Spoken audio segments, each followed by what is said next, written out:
모두 합장하시기 바랍니다. 행복 시작 불행 끝. 행복 시작 불행 끝. 성공 시작 실패 끝. 성공 시작 실패 끝. 신의 행정에 오심을 환영합니다. 아미타불. 지난 시간에는 부처님의 깨달음 내용에 대해서 연기법과 사성제, 삼법인 그리고 공에 대해서 공부를 했어요. 이제 하여간 불자들이 제일 그 오해를 많이 하시는 부분들이 공이라고 하는 글자였는데, 공은 무량성 공덕장, 한자로 표현하면 무량한 공덕 성품의 창고다. 그래서 쉽게 말하면 에너지원이다. 그래서 여러분들이 환경 아니면 여러분들이 육체에서 일어나는 괴로움을 에너지원으로 잘 활용을 하게 되면 바로 색즉 시공이 되고 공즉 시색이 될 수 있다. 수상행식 역부여시. 색수상행식 오온이라고 하는 괴로움의 덩어리. 다시 표현하면 여러분들이 몸이 됐건 마음이 됐든 심리적인 것이 됐건 간에 평소에는 절대 그것이 괴로움이 아닐 때는 느낄 수가 없다. 일단 환경이 바뀌거나 괴로울 때, 그렇지. 여러분들 손가락 언제 있다는 걸 알게 돼요? 고장 났을 때. 여기에 조그마한 가시라도 하나 베기면 그때부터는 모든 신경이 다 여기로 가잖아요. 그러니까 고장 안 났을 때는 손가락이 있었던가 없었던가 모른단 말이에요. 평소에 머리가 안 아프면 머리가 있는지 없는지 모르지. 가끔 가다가 잘 안녕한가 안 한가 이렇게 만져봐야 알지요. 근데 두통이 있으면 온갖 관심이 다 가니까, 그래서 색수상행식이라고 하는 것은 정상적인 상태에서 말하는 게 아니고 여러분들이 환경과 여러분 괴로움에서 올 때 그때 오온이라고 하는 것은 괴로움이다. 그 괴로움이라고 하는 것은 여러분들이 수소 요구 일체 개수한 것처럼 좋은 쪽으로만 쓸 수 있다면 에너지원이 돼서 바로 공이 돼서 그걸로 여러분들이 훨씬 더 좋은 상황을 바꿀 수 있다. 그래서 이 공 에너지는 질량불변의 원칙에 의해서 불생불멸, 불구부정, 부중불감. 그래서 시고, 공중무색. 공 가운데는 무색, 색이 없다. 색이 없다는 것은 몸에 대한 괴로움이 없다, 이런 뜻이에요. 에너지원 자체인데 긍정적인 생각 자체이기 때문에 괴로움이라는 게 없다. 몸으로 겪는 괴로움이 없다. 이게 무색, 그런 뜻이에요. 무수상행식 할 때도 심리적으로 괴로움으로 느끼는 그런 게 없다. 반야신경이 쉬우면서도 개념을 이해 못하면 굉장히 어려운 경이 되는 거예요. 자, 이렇게 생각하니까 굉장히 쉽잖아요. 그죠? 공중무색이요 무수상행식이다. 공, 에너지 긍정적인 100% 에너지 속에서는 몸과 심리적으로 오는 괴로움이라는 것은 존재하지 않는다. 색수상행식은 물리적인 용어가 아니에요. 여러분들이 육체적 심리적 용어예요. 그렇기 때문에 그것 자체가 여러분들이 운명을 굉장히 획기적으로 업그레이드하는 그 도구가 된다. 그래서 공중무색이요 무수상행식. 그것뿐만 아니라 전부 공 속에는 그 무량성 공덕장 안에는 12연기도 없고 18개도 없고 사성제도 없고 괴로움의 관련된 것은 아무것도 없다. 그런 뜻이에요. 반야신경 오늘 멋지게 이해를 했어요. 이제 오늘은 업에 대해서 공부를 해요. 업의 정의와 윤회설. 그랬네요. 업은 산스크리트어로 까르마 또는 깜마 이렇게 표현해요. 깜마. 행위, 행동, 운동 혹은 짓는다 이런 뜻이다. 각종 행위, 행동, 작용, 의지 등 심신활동을 포함하며 혹은 단지 의지로서 생겨난 심신생활을 포함한다. 업. 그래서 요 업이라고 하는 말은 특히 이제 우리 인간으로 올 때는 삼업이라고 바뀐다.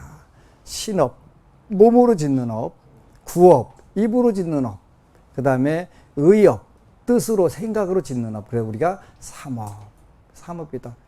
불교라고 하는 종교는 생각만 조금만 쉽게 하면 굉장히 좋은 종교예요.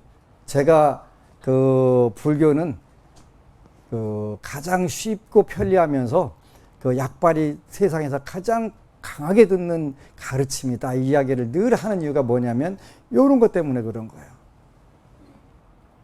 스님, 제가 3일 동안 그 고운 말을 쓰기는 썼는데 운명이 안 바뀌었는데요. 그런 경우가 있어요.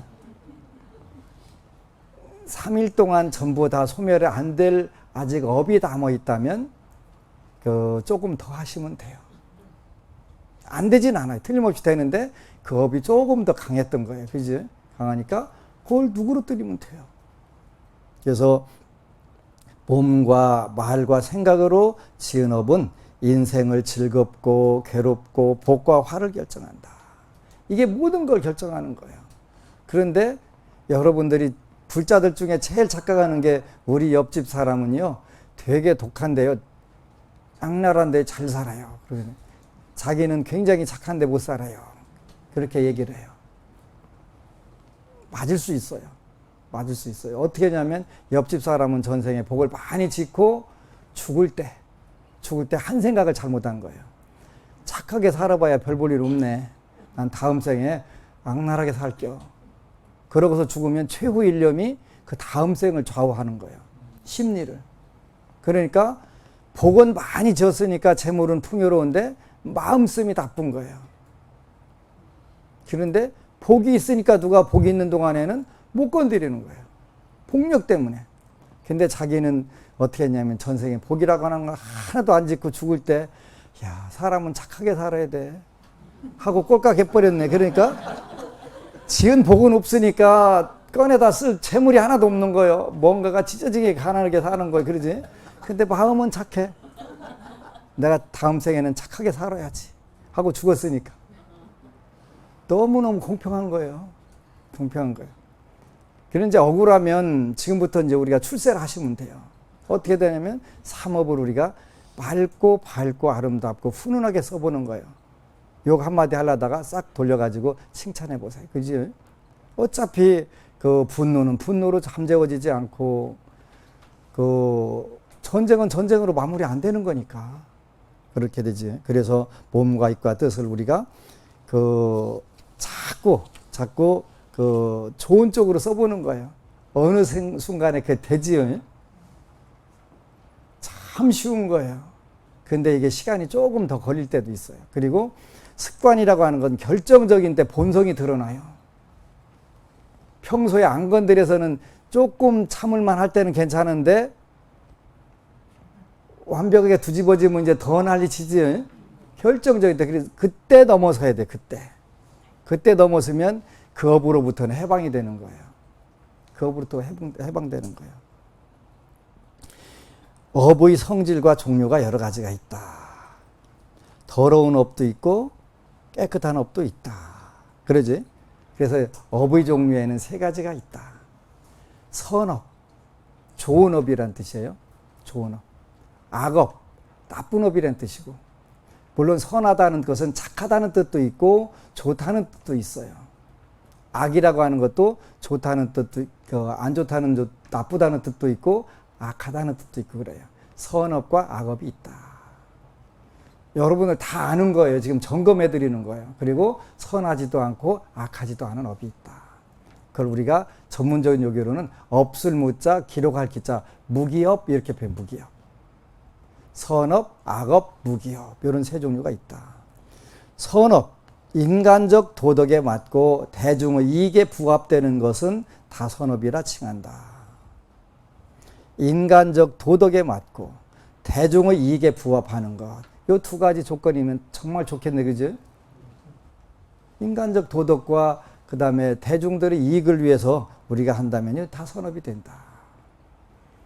이 이야기 가지고 그 중국의 유명한 선지식이었던 중봉선사라고 하는 분이 계셨는데 유생들이 하루는 찾아와 가지고 스님, 불교는 인과법을 믿는다는데 그거 틀린 것 같소. 안 맞는 것 같소. 그러니까 무슨 소리 하는겨? 그렇게 한번 예를 대봐라. 그러니까 우리 동네 어떤 사람은 남을 잘 두들겨 패는데 잘만 살아요. 저는 되게 착한데 어렵게 살거든요. 그래 어떻게 두들겨 패드냐 그래서 남 잘 되라고 두들겨 패더라고. 당연히 선업이지. 저는 아부도 잘하고 충성도 잘하는데요. 네가 그 사람 살살 돌라가지고 그 하려고 하는 게 오지 그건 선업이 아니다 악업이다. 어느 친구가 그 고등학교 1학년짜리인데 너는 소원이 뭐냐 그랬더니 제 소원은 텄어요. 금생에 희망이 없어요. 그래서 뭔데? 아니 물어보지 마세요. 그래도 얘기해봐라 궁금하다 그랬더니 제 소원은 재벌 2세가 되는 건데요. 아빠가 재벌 오너가 아니니까 텄지요. 그 아빠가 굉장히 대단한 분이에요. 내가 재벌 오너가 못 돼서 네가 2세는 못 됐지만 그럼 네가 노력을 해서 네 아들이 2세가 되도록 한번 해봐. 정말 그 아버지의 그 아들인 것 같더라고요. 대단한 거예요. 50% 성공하는 방법이 또 있더래요. 미국 사회에서 하는 거예요. 우리나라 사회도 똑같을지 않을지 모르겠어요. 50% 성공하는 비결은 배우자를 재벌가 오너 가족으로 만나면 된대요. 50%의 확률이 된대. 성공하는 확률이. 그것도 안 됐다고요? 그럼 그 다음 단계로 내려가야 돼요. 그 다음 단계로. 10% 그 성공하는 비결이 있더래요. 10%. 그거는 재벌 오너가의 가족을 친구로 두는 방법. 몰아주기도 하고 뭐 해갖고 하면 10% 정도 확률이 된대. 이것도 아니고 저것도 아니고 그러면 100%도 아니고 50%도 아니고 10%도 아니고 1% 확률이 있더래요. 그건 자기가 노력해서 되는 방법. 1%라도 어디예요? 1% 대단한 거예요. 그렇지? 선업과 악업, 무기업. 여러분들은 선업을 치시면 돼요. 선업을 치시면 돼요. 그 시기, 질투, 교만, 그 시기, 질투, 자기보다 나은 사람에 대해서는 시기, 질투를 하고 또 자기보다 약간 떨어진다고 생각하면 오만 방장을 하게 되면 안 되지. 오만하면 안 돼. 그래서 우리가 이런 마음들을 잘 터는 것이 선업, 악업, 무기업을 쓰는 방법이에요. 그래서 선업은 쉽다고 되어 있네요. 인간적 도덕에 맞고 대중의 이익에 부합되는 것이 뭐냐 그랬더니 부처님께서는 5계, 5가지 기회다 이렇게 표현하셨네. 그죠? 살생하지 않고 도둑질하지 않고 경제적 정의를 지키려고 노력을 하고 사음하지 않고 거짓말하지 않고 중독성 있는 물질을 취하지 않는다. 이것이 인간의 도덕, 인간적 도덕과 대중 이익에 합치되는 것이다. 악업도 있다. 남에게 손해되고 자기만 이익되거나 이런 부분들이 많이 있지. 십악업 대표적인 것이다. 무기업도 있다. 무기업. 그러니까 결과가 정해지지 않는 업도 있다. 그 다음에 나타나는 업과 나타나지 않는 업이 있다. 그렇지? 나타나거나 나타나지 않는 업도 있다. 그래서 표업, 불표업 이렇게 표현하는데 표시나는 업과 표시나지 않는 업이 있다. 그래서 삼업은 전부 다 뜻으로 지는 업도 그건 표업에 들어간다. 이렇게 표현을 하셨어요. 그 다음에 아까 표현한 공업과 불공업. 재벌가에 태어나도 전부 다 그 복을 누리는 경우도 있고 그 복을 누리지 못하는 경우도 있고 않는 경우도 있다. 왕가에 태어나서 그 왕위를 계승해야 되지만 본인이 안 하는 경우도 못하는 경우도 있고 안 하는 경우도 있죠. 그렇지? 그렇단 말이에요. 그래서 공업과 불공업. 중생의 공통인 업인인 나와 남이 함께 누리게 되는 기세간의 국토, 산, 물 등이다. 여러분들은 공업은 대한민국이라고 하는 땅에 태어난 것은 공업이에요. 그리고 그 대한민국에 태어났지만 각자 사는 직업이 다르고 성격이 다르고 환경이 다른 건 우리가 불공업 이렇게 표현하는 거예요. 이해되시지요? 혹시 모르면 질문하세요. 그 다음에 이제 그런 게 있는 공업과 불공업. 한 가족 중에서도 건강이 다 다르다. 외모도 다르다. 그래서 성격도 다르다. 이거는 불공업. 서로 공유되지 않는 업. 그런 거예요. 그런 게 있는 하면 정업과 부정업이 있다. 정해진 업과 정해지지 않은 업이 있다. 업이라고 하는 것도 이렇게 세밀하게 계속 공부를 해야 돼요. 그래야지 업이요. 되든 안 되든 업이요 하고 있잖아요. 그러지? 그렇게 얘기하면 안 되는 거예요. 그거는 자칫 잘못하면 포기하는 무기력한 이야기가 되는 거예요. 업이면 어떤 업이냐? 정확하게 여러분들이 알아야 되는 거예요. 정해진 업, 선악의 업으로 인해서 느껴지는 과보로 받게 되는 업보이다. 받을 때가 정해진 것으로 어떤 과보를 받게 될 것뿐이 아니라 받는 시간조차 이미 결정된 것으로 설사 강산이 변한다 하더라도 바꿀 수 없는 것을 정업이라 한다. 받는 때와 받는 시간이 정해져 있다. 받는 장소도 정해져 있다. 굉장히 무서운 거예요. 그러죠? 받는 장소도 정해져 있다. 그러니까 여러분들이 몇 년도에요? 남아시아 쓰나미 때 제가 그때 교수로 강의하고 택시 타고 하는데 택시 기사님이 그러더라고요. 자기 아들 결혼을 시키려고 어디 갔더니 그때 딱 결혼시키려고 그랬더니 그때 결혼하면 안 되고 조금 있다 하고서 그 해외여행을 가라고 하더라는 거예요. 택일을 하러 갔더니. 근데 만약에 그때 가갖고 거기로 갔으면 큰일 난다는 거지, 그지? 그러니까 우리가 업을 받으러 찾아가는 경우들도 있어요. 업을 받으러 찾아가는 경우. 왜 저쪽 아프가니스탄 같은 데 가고 또 하여튼 찾아가갖고 나라를 떠들썩하게 만든 사람들이 있었잖아요. 그죠? 업을 받는데도 찾아가는 거예요. 찾아가는 거. 그렇게 장소와 때 하필이면 왜 그때 찾아가냐 그러지. 그래서 그걸 우리가 정업.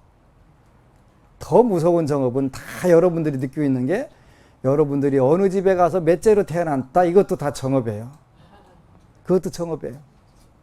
누구네 집에 가서 태어나. 아니 재벌가 오너가에 가서 태어나지. 누가 거기 태어나라고 했건. 그지? 또 하나는, 우리 자녀가 왜 이래요? 왜 이래? 아주 속 많이 썩었어요. 그러면 그건 누구 업이에요? 본인 업이에요, 본인. 그때는 이제 본인이 작업을 해서 나온 자녀가 이제 속을 새기는 거잖아요. 그지? 작업의 결과물이 자녀예요. 여러분들이 기도를 하게 되면요. 소원 성취하는 순서가 있더라고요. 약사경에 보니까 구장수, 득장수하고 구부요, 득부요하고 구관이, 득관이하고 구자녀, 득자녀 하느니라. 부처님은 일체지자 모든 것을 다 하시는 분이기 때문에 먼저 제일 중요한 것은 본인의 건강이다. 건강장수. 그 다음에 건강이 받쳐주면 이게 있어야 좀 사는데 편하다. 그러지?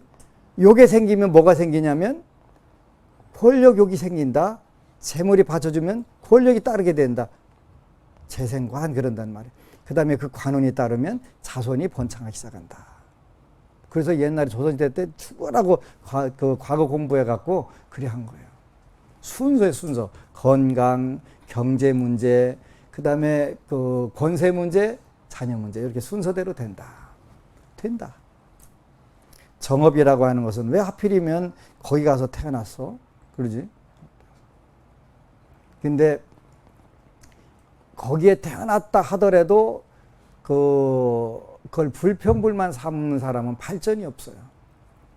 제가 아는 분은 한갑인데 아직도 부모가 왜 낳냐고 그거 따지대. 거기다가 그것까지만 따지면 그것도 괜찮아. 돌아가셔서도 좀 도와줘야지 안 도와주냐고. 발전이 없어요. 발전이. 생전 그러고 사는 거예요. 세세생에 그러고 사는 거예요. 안타까운 거예요. 정업. 정해지지 않은 업도 있다. 선악의 업으로 인하여 느껴지는 과보로 받게 되는 업이나 그 시기가 아직 정해져 있지 않은 것이다. 때와 인연이 아직 닿지 않은 것으로 업보를 받게 되는 방식과 시간이 아직 정해지지 않아 잠시 받지 않는 것을 부정업, 아직 정해져 있지 않은 업이다. 지장보살은 멸정업이다. 정업 중에서도 어떤 업을 정업이라고 하냐면 지옥, 악귀, 축생 같은 생활, 괴롭고 힘들고 배고픈 생활, 이걸 우리가 그 중에서도 정업이라고 한다. 그냥 대박 나는 정업이야. 그냥 뭐 맨날 얻어맞으면 그거 얼마나 좋겠어, 그지? 근데 이때 정업이라고 하는 것은 지옥악이 축생을 말하는 것이다. 또 네 가지 업으로 구분하는 경우도 있는데 뭐 그거는 여러분들 읽어보도록 하고, 업보의 선후 규칙이 있다. 먼저 받고 늦게 받는 규칙이 있다는 거예요. 그렇기 때문에 똑같이 한날 한시에 똑같은 업을 지었어도 받는 방식, 받는 때 다 다를 수 있다. 그렇게 착각을 하면 안 돼요.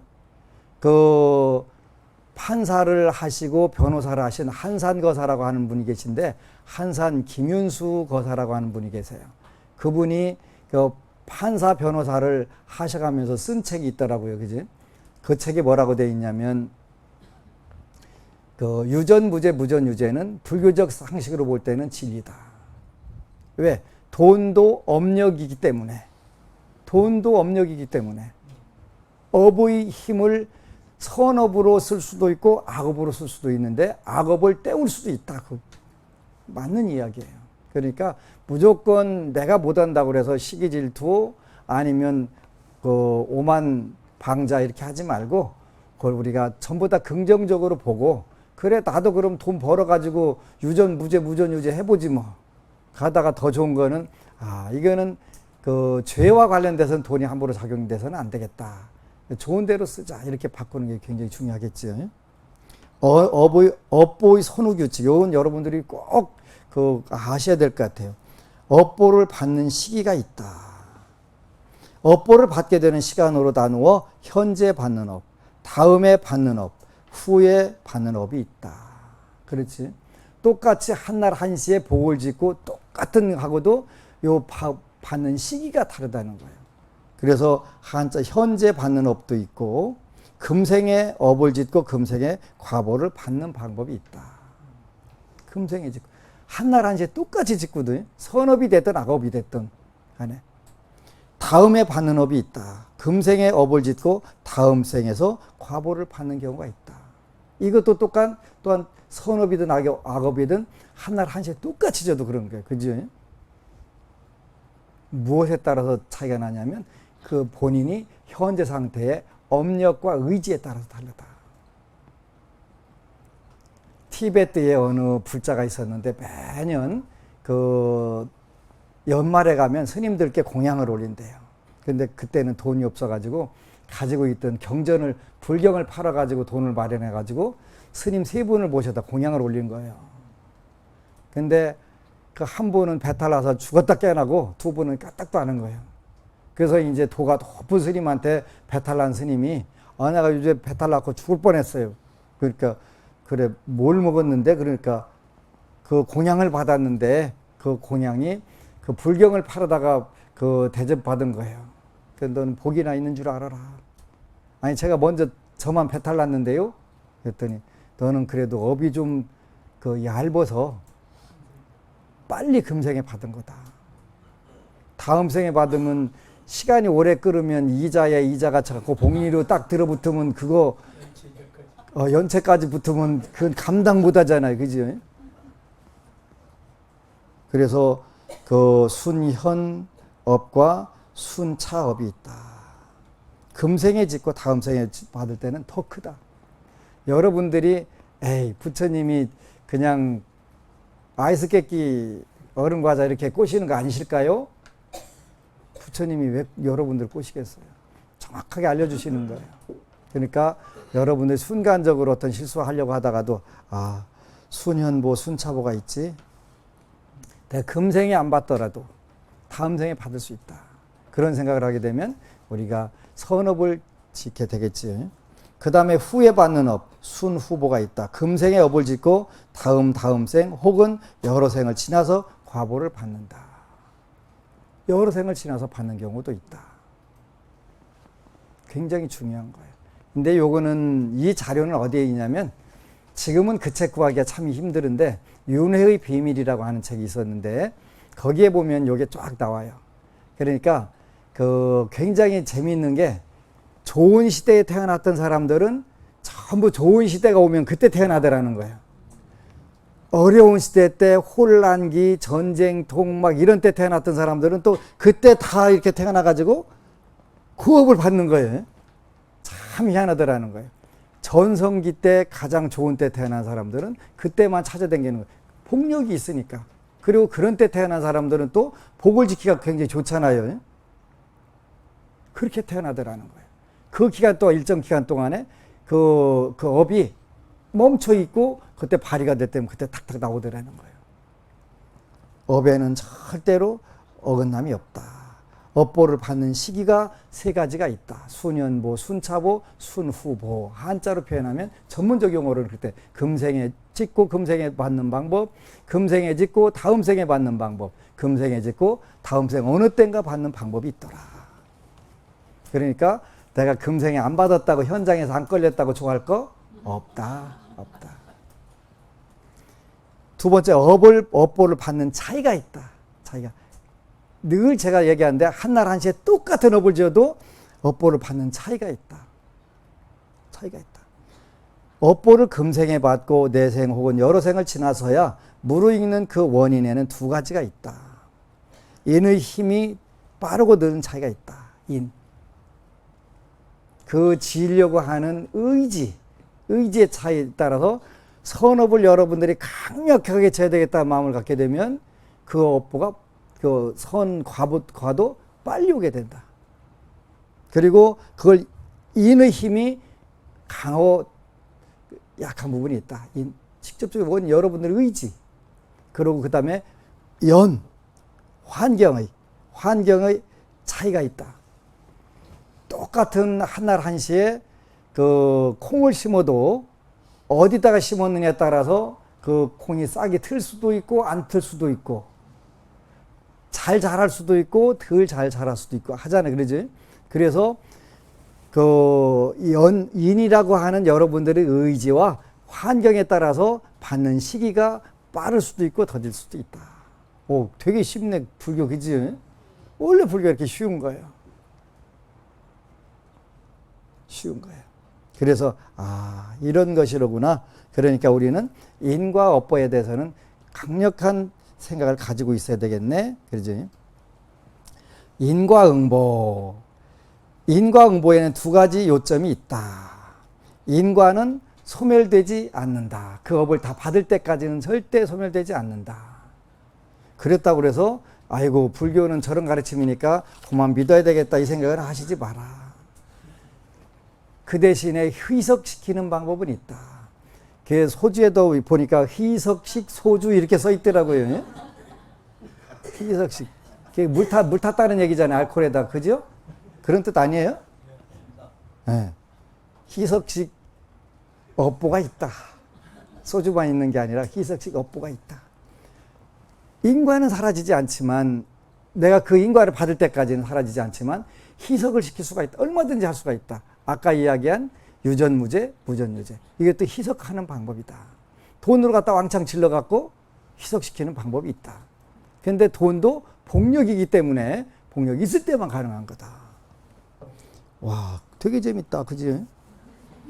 업보의 원리와 그에 따른 가르침. 업은 씨앗과 같다. 그지? 업은 씨앗과 같다.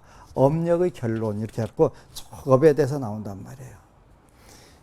그런데 업의 원칙적 이치라고 해갖고 이런 업이라고 하는 것은 어떻게 해서 생기냐. 업력은 자기가 창조하는 것이지 신의 힘이 아니다. 자기가 만들어내는 것.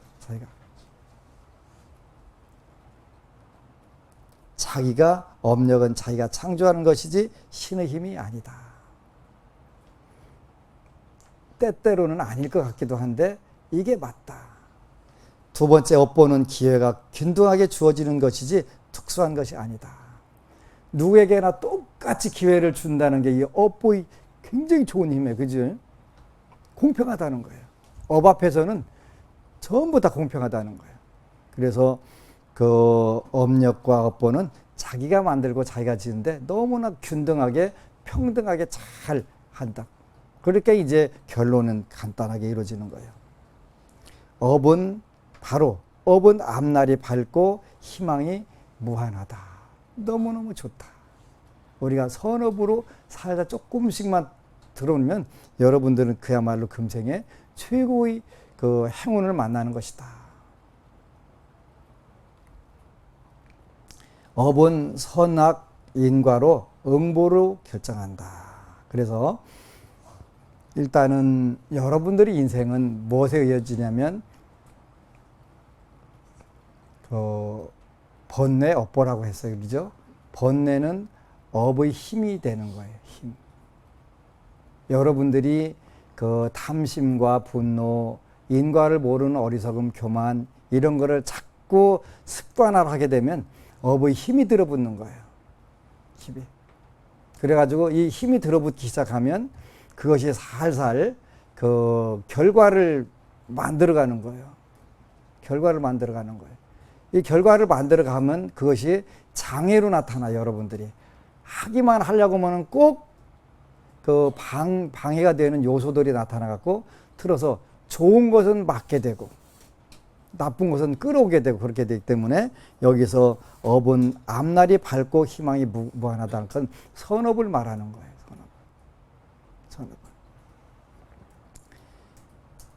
이래서 이제는 여러분들이 가장 쉽게 불교를 공부해야 될 타당성에 대해서 정확하게 배웠어요. 이제 세 번째는 인과인데 인과론에 대해서 여러 가지가 있는데 일단은 여러분들은 인과 업보를 믿는 것이 굉장히 중요한데 인과에 대한 정확한 인식 이런 말씀이 있네. 그죠?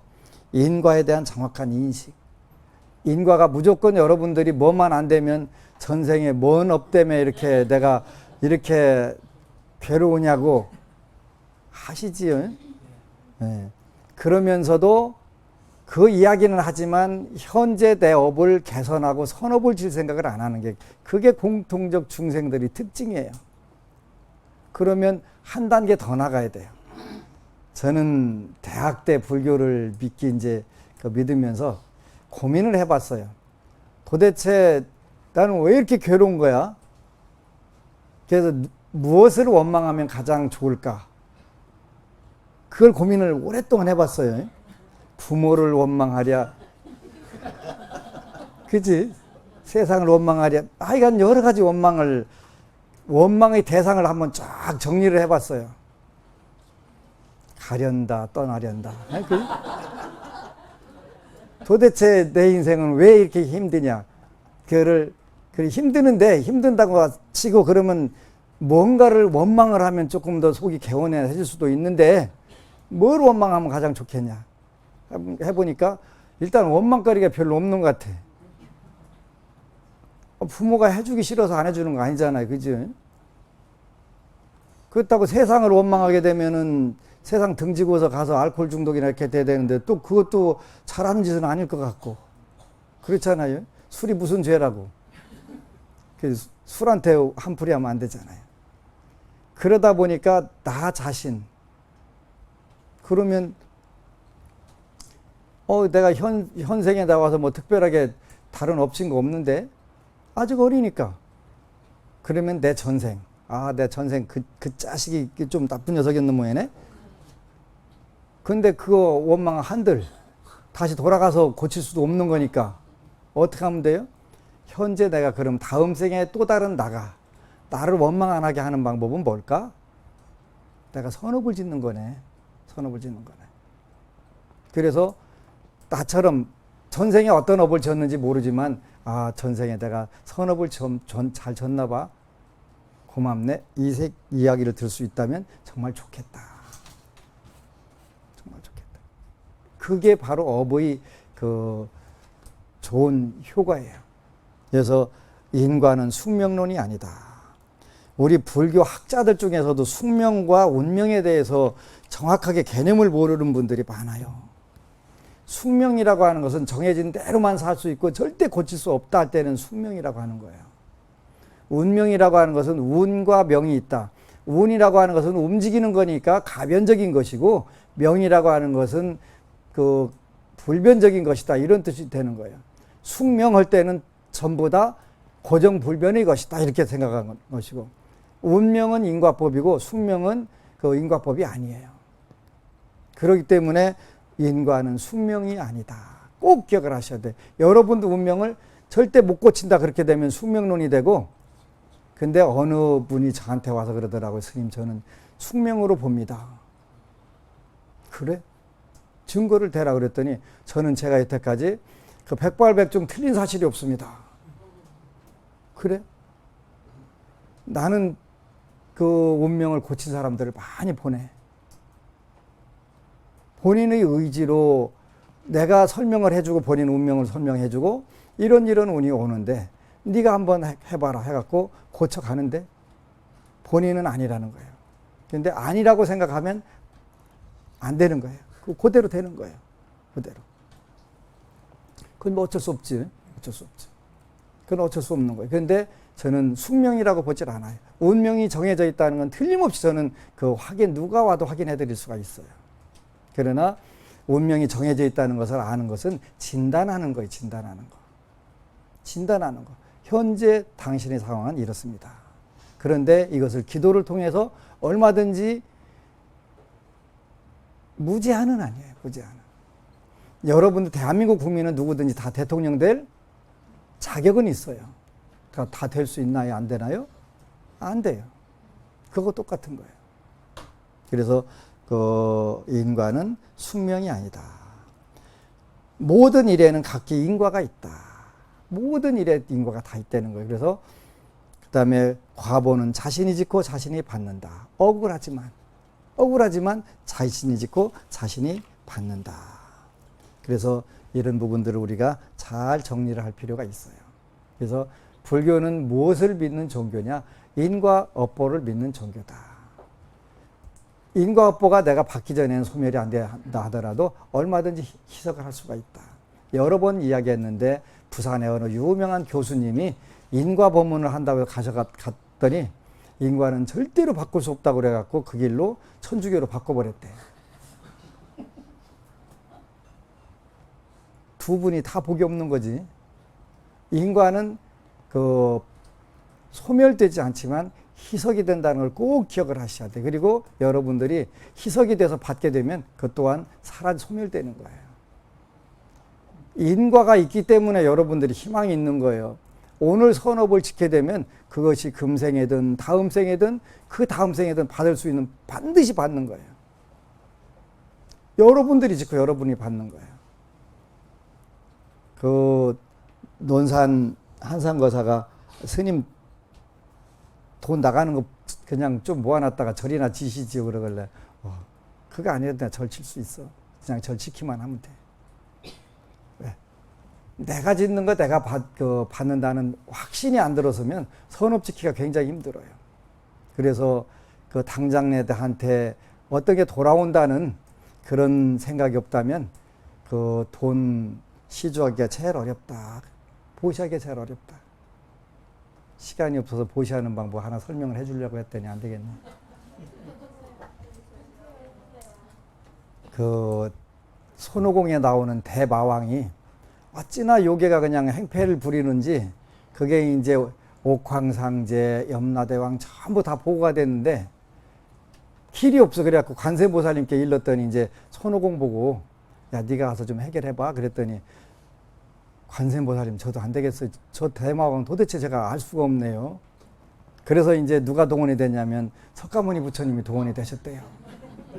석가모니 부처님이 간단하다 그래갖고 안한존자, 젊고 이쁜 안한존자한테 딱 그 시주질 그 보시할 사람들 명단 적는 공책 있잖아요. 그걸 딱 하나 가지고 가라. 그래가지고 야 내가 손오공도 이기고 다 이겼는데 젊은 스님이 네가 나를 어떻게 하려고 왔어? 그랬더니 아니 우리 스승님께서 부처님께서 요 공책 좀 거기다가 시주라 좀 적으시라고 시주할 그 금액이나 적으시라고 좀 하던데 그랬더니 나 갈게. 보시하라고 거기다가 금액 적으라고 하니까 대마왕이 나 갈래 하고서 그래가지고 대마왕을 아주 가볍게 그냥 퇴치를 했대요. 제일 무서운 거, 그지? 제일 무서운 거. 이 제일 무서운 거, 호랭이보다 더 무서운 거 아니에요, 그지? 더 무서운 거잖아요. 근데 이것도 선업의 결과로 오는 것이니까 여러분들이 기회가 닿을 때 당장 내 나한테 과보가 없는 것이라고 그래서 속쓰리 할 필요 없이 그때 즐겁게 그 선업을 지어서 세세생생 여러분들 이렇게 좋을 수가 있나? 이렇게 좋을 수 있나? 모쪼록 그 백지수표로 가득가득 채우시기를 축원을 올립니다. 아미타볼. 여러분 사랑합니다.